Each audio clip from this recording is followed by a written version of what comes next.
When did you realize your parents weren't actually the good guys? I was 12 when I started a YouTube channel. Just me, a chubby little kid playing Minecraft and talking to myself. Goofy stuff. Then one day, I made $73. That tiny check changed my whole life. I ran to my parents with it, thinking they'd be proud. Suddenly, they were my biggest fans. They bought me a mic, a ring light, helped me build a posting schedule, called me their little entrepreneur. At first, I thought it was awesome. My parents had never really cared much about the stuff I liked until now. But then the rules started. No hanging out with friends. You have to record. Homework can wait. Your subs matter more. You need to post daily, or you'll lose momentum. I was 13 with a content calendar. By 14, I was pulling in about $2,000 a month. My parents took over my AdSense account to help me manage it responsibly. They moved my setup to the basement and soundproofed it. Not so I wouldn't be disturbed, but so nobody would hear me screaming in rage or crying at 1 a.m. when a recording crashed. They wanted me to be able to grind 24/7. I had to wake up at 5 a.m. to record before school, then record again after, then edit until midnight. On weekends,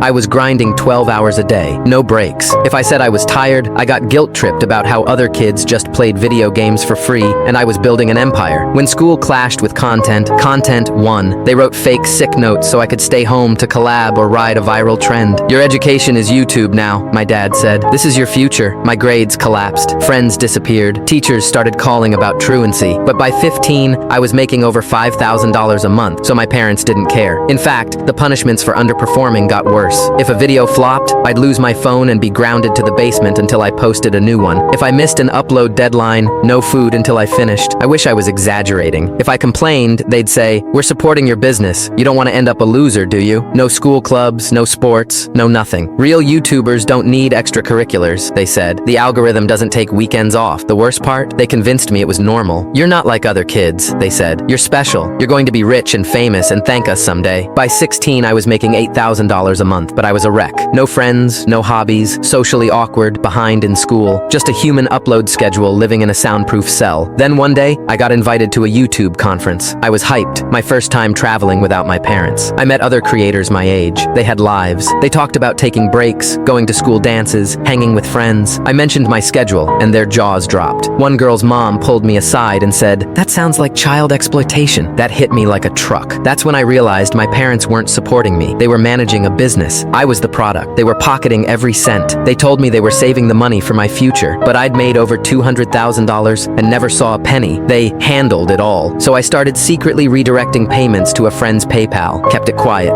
saved up. Last month, I turned 18. I moved out the next day. Now my parents are freaking out, saying I betrayed them, threatening to sue, but I finally feel free. I'm still doing YouTube, but now it's actually mine.